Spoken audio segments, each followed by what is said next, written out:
हाँ मित्रों, मैं एक बार फिर से गुरुजी उपस्थित हूँ। चलते ही बिना समय गंवाए हुए सक्षमता परीक्षा पार्ट 2 की तैयारी करते हैं। 1 नंबर से देखते हैं।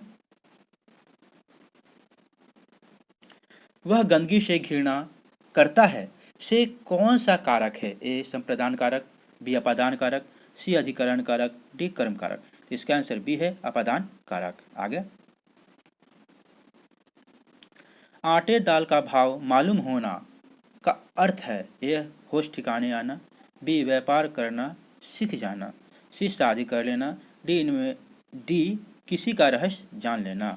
इसका आंसर ए है होश ठिकाने आना। आगे,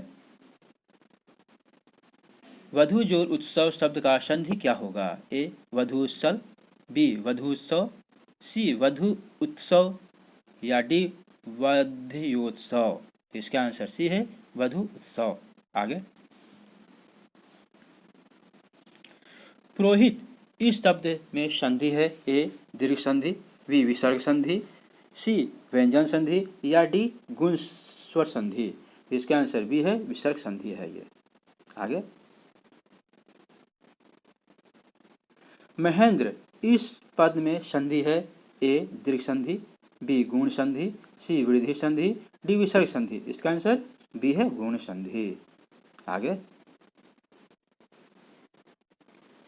कमल शब्द का पर्यायवाची निम्न में से क्या नहीं है? ए पंकज, बी जलज, सी नीरद, डी नीरज। इसका आंसर सी नीरद नहीं है। आगे, 7वां नंबर, किसान शब्द है ए तद्भव तत्सम है, बी देशज है, सी तद्भव है, डी विदेशी है। तो इसका आंसर सी है तद्भव है। आगे, 8वां नंबर, सूच्यवाच्य का सही अर्थ है ए सुडौल लेख, बी सुपठनीय लेख, सी सुलेख, डी इनमें से कोई नहीं। तो इसका आंसर है सुपठनीय लेख।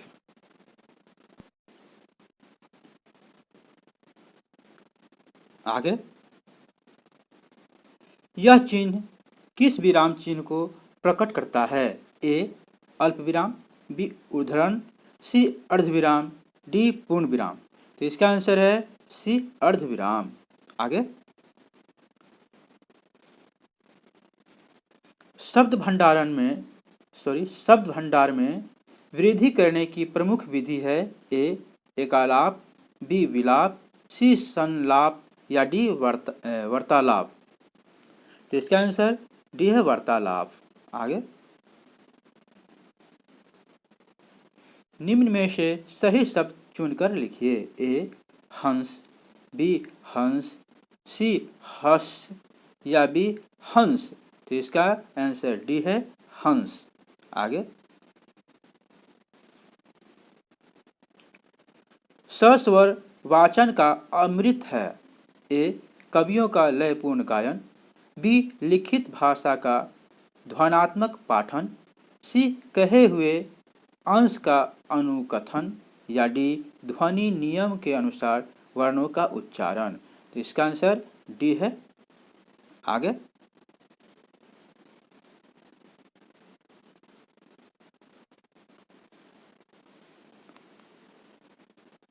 लो सूर्य डूब गया, लो सूर्य डूब गया इस वाक्य में सूर्य का अर्थ परिवर्तन का कारण है ए मिथ्युर्य, बी लघुता, सी समास, डी व्यंजन।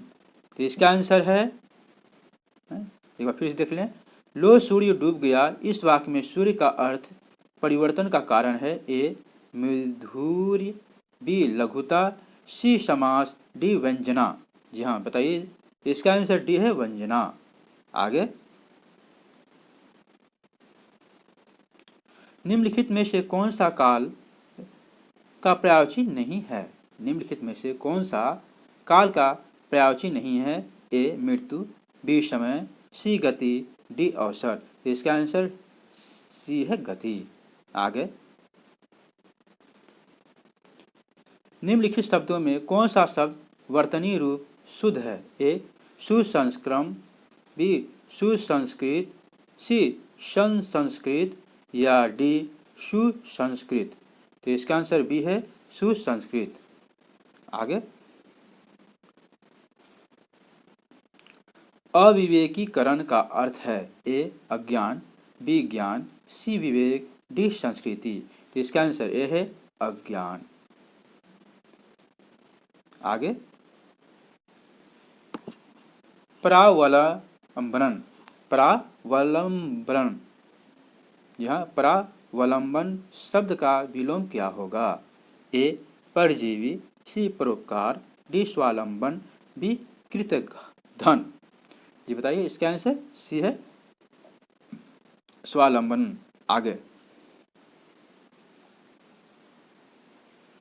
प्रकाश का विलोम होगा ए लुप्त, बी रात, सी विषम, सी तिमिर। तो इसका आंसर डी है तिमिर। आगे,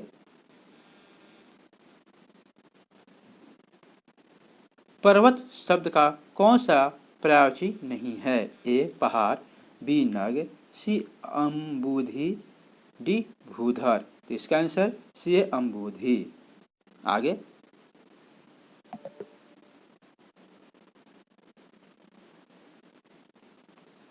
निरोग शब्द में उपसर्ग है ए नीर, बी नीस, सी नी, डी नी। तो इसका आंसर डी है नी।